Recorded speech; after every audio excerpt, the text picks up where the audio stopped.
Hi guys, मैं आशीष यादव आपका आपके यूट्यूब चैनल पर स्वागत करता हूं। दोस्तों, अगर आप क्लास 10 यानी 10वीं कक्षा की अगर आप तैयारी करते हैं तो आप बिल्कुल सही स्थान पे हैं। तो चलिए मैं आपको बता दूं कि यहाँ पे मैं आपको बताने वाला हूँ मैथ का क्लास आपका स्टार्ट कर दिया हूँ और पूरा डिटेल्स और डीपली एकदम तरीके से मैं आपको मैथ यहाँ पर समझाने वाला हूँ। तो इसलिए आपसे रिक्वेस्ट है कि पूरे वीडियो को एंड तक देखिएगा, स्किप मत करिएगा। और यहाँ पे अच्छे अच्छे जितने फैक्ट बनेंगे सारे के सारे फैक्ट मैं आपको यहाँ से क्या करूँगा, कराने वाला हूँ। तो आज मैं आपको एक न्यू लेसन जिसका नाम है ट्रिग्नोमेट्री, त्रिकोणमिति, इसके बारे में पूरा डिटेल से मैं आपको जानकारी देने वाला हूँ। किसके बारे में? त्रिकोणमिति के बारे में बताने वाला हूँ। तो पहले हम लोग त्रिकोणमिति का जो एक्सरसाइज है डायरेक्ट एक्सरसाइज मेंटेन नहीं करते हैं। पहले हम उसका बेसिक फैक्ट पढ़ेंगे, पूरे बेस उसका डिटेल से डीपली जानेंगे। जब पूरा बेस जान जाएंगे ना, तब हम लोग एक्सरसाइज मेंटेन करेंगे। तो त्रिकोणमिति पहले हम लोग बात करते हैं। त्रिकोणमिति जिसको हम लोग बोलते हैं क्या? ट्रिग्नोमेट्री, त्रिकोणमिति,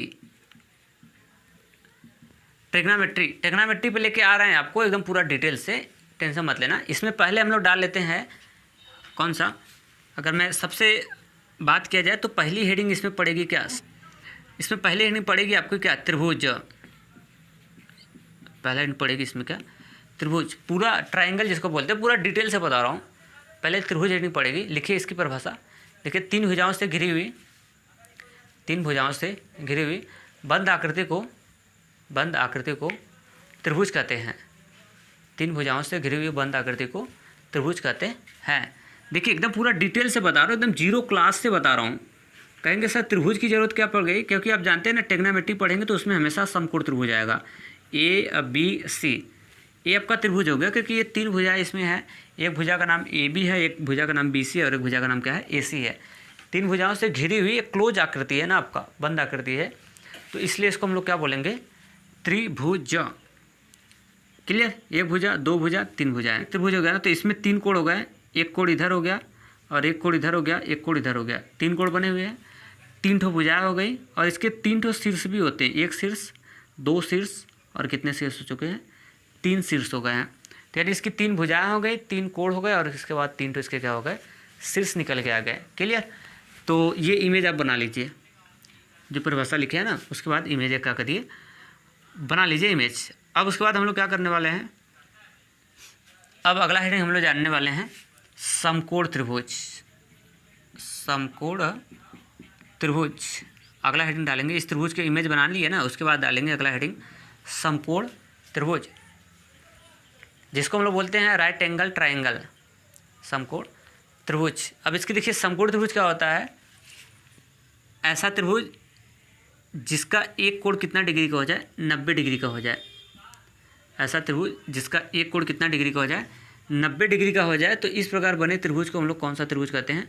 समकोण त्रिभुज कहते हैं। इसका नाम मैंने रख लिया ए, इसका नाम रख लिया बी, इसका नाम रख लिया सी। अभी देखना है, अभी आपको देखना, बनाना नहीं है। पहले इसकी परिभाषा देखो क्या लिखवाएंगे? समकोण त्रिभुज, ऐसा त्रिभुज जिसका एक कोण कितना डिग्री का हो? 90 डिग्री का हो। आप जानते हैं ना कि एक त्रिभुज में कितने कोण होते हैं? तीन ठो कोण होते हैं। देखिए बताया था ना, एक कोण, दो कोण, कितने कोण? तीन कोण। तो जब तीन कोणों में से अगर एक कोण अगर 90 डिग्री का हो जाए तो उस त्रिभुज को हम लोग बोलते हैं कौन सा त्रिभुज? समकोण त्रिभुज।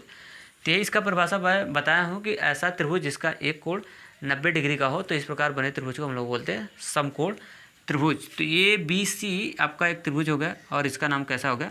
समकोण त्रिभुज। क्लियर?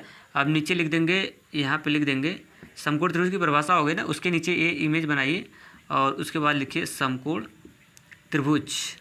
इमेज के बाद ये लिख लीजिएगा क्या? समकोण त्रिभुज। स्पष्ट? क्लियर? कि अब जानते हैं कि अगर त्रिभुज होता है समकोण तो उस पर एक प्रमेय लगता है, और यहाँ प्रमेय ट्रिग्नोमेट्री में जब आप पढ़ेंगे तो इस प्रमेय का खूब इस्तेमाल होने वाला है, खूब इस्तेमाल होने वाला है। ए बी सी, एक कोण कितना डिग्री का है? ये है आपका 90 डिग्री का कोण है। कितना डिग्री का है? ये आपका 90 डिग्री का कोण है ना। तो आप जानते हैं ना कि मैं आपको, ये तो हो गया ना। अब उसके बाद स्टार लगाइए, तो क्या लगाइए? स्टार। आप कहेंगे स्टार, जो नए बच्चे होंगे या फिर उनको स्टार का मतलब सेंस, स्टार का मतलब जैसे लोग नोट लिखवाते हैं ना, वैसे हम अच्छे अच्छे फैक्ट को स्टार में डलवा देते हैं। आपका स्टार हो सकता है कि कहीं लोग, कुछ लोग स्टार को इस तरह से ये इस तरह से ऐसे करके बनाते हैं ना, तो वैसे भी बना सकते हैं अपना स्टार। मैं तो ऐसे स्टार लगाता हूँ। ठीक है। स्टार में कुछ अच्छे अच्छे फैक्ट बताने वाला हूँ कि पहले सुन लो, स्टार लगा के छोड़िएगा। परिभाषा हो गया और अपने समकोण त्रिभुज का चित्र बनाया, उसके बाद स्टार लगाना है।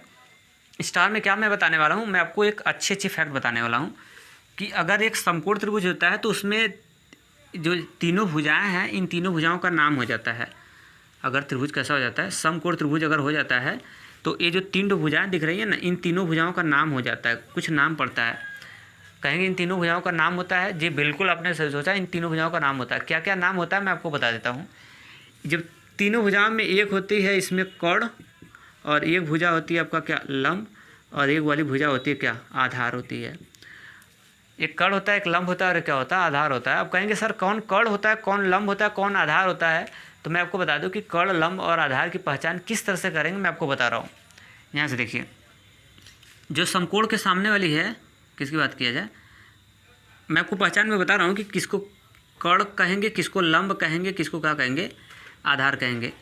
तो जो समकोण के सामने की अगर मैं बात किया जाए, किसका, समकोण के सामने, समकोण के जो सामने वाली भुजा हो जाएगी 90 डिग्री की जो सामने वाली भुजा होती है, तो इसको तो हमेशा बोलते हैं क्या, कर्ण।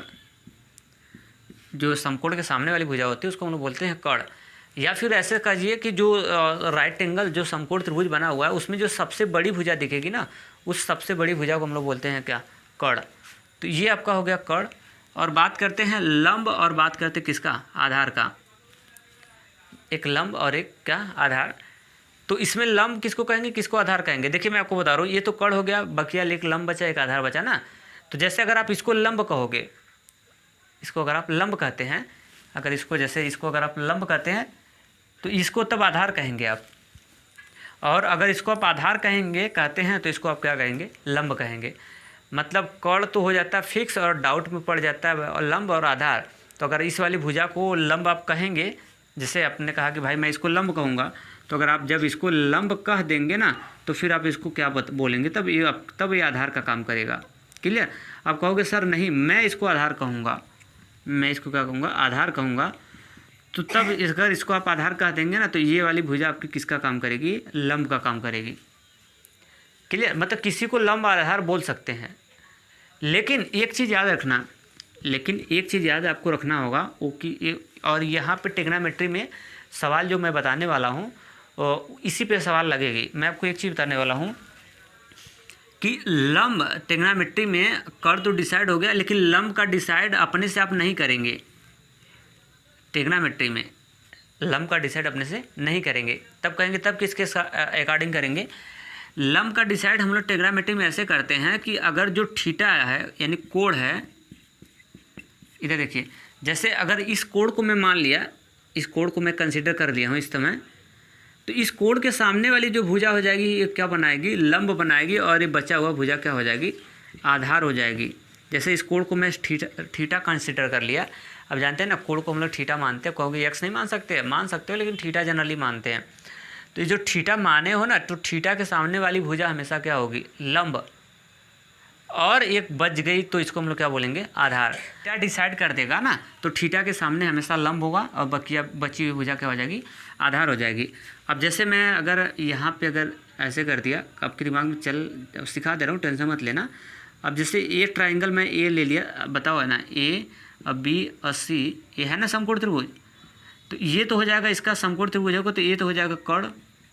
अगर जैसे थीटा इसको डिसाइड कर दिया गया, किताब में आपको डिसाइड करेगा, पक्का डिसाइड करेगा, क्योंकि ट्रिग्नोमेट्री में टोटल समकोण त्रिभुज पे लगेगा, और उसमें जैसे कोण डिसाइड कर दिया गया, अगर इसको थीटा बना लिया किताब में, तो अब इसको जो थीटा होगा ना उसके सामने वाली भुजा हमेशा लंब बनेगी।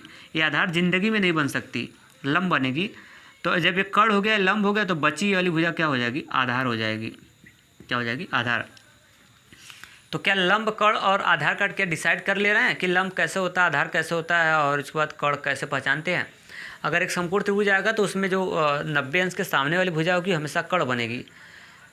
ठीक। और बात हो गई लंब का, और बात हो गई किसका, आधार का। तो जो कोण डिसाइड करेगा, जब तक कोण नहीं डिसाइड किया गया है तब तक किसी को लंब और आधार बोल सकते हैं, लेकिन जैसे कोण बता देगा तो जो थीटा के सामने होगा तो उसके सामने वाले भुजा हमेशा क्या बनती है, लंब, और बकिया जो बची हुई भुजा हो जाती है किसका काम करती है, आधार का काम करती है। तो मेरे ख्याल से आपको लंब, कोण और आधार की पहचान करना होगा, एकदम क्या आसान। तो यही स्टार में बात को आपको लिखनी है। स्टार में देखिए ऐसे लिखेंगे, स्टार में इस तरह से ट्रायंगल हम लोग बनाएंगे, क्लियर। इसमें 3 पॉइंट लगाएंगे, यहाँ पे लिखिए ए, यहाँ पे लिखिए बी, यहाँ पे लिख दिया मैंने सी, ये 90 डिग्री का कोण हो गया। और ये मैं थीटा इसको कंसिडर कर लिया, तो थीटा के सामने क्या हो जाएगा, ये लंब हो जाएगा, और ये वाली हमारी भुजा हो जाएगी क्या, आधार हो जाएगी। और ये वाला जो काम करेगा किसका, एक कर्ण का काम करेगा। कैसे, अब मैं आपको यहाँ से बता रहा हूँ।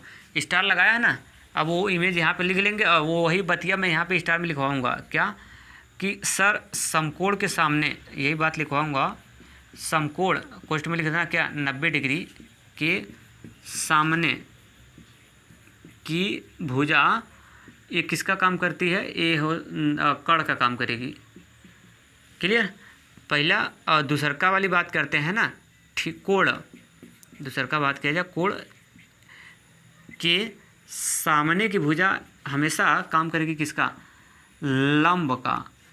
और तीसर की पॉइंट में लिखेंगे हम लोग ये बची भुजा, कौन सी, बची भुजा के सामने, बची भुजा के क्या सामने, बची वाली जो भुजा बच जाएगी वो किसका हो जाएगी, काम करेगी किसका, आधार का काम करेगी, क्लियर।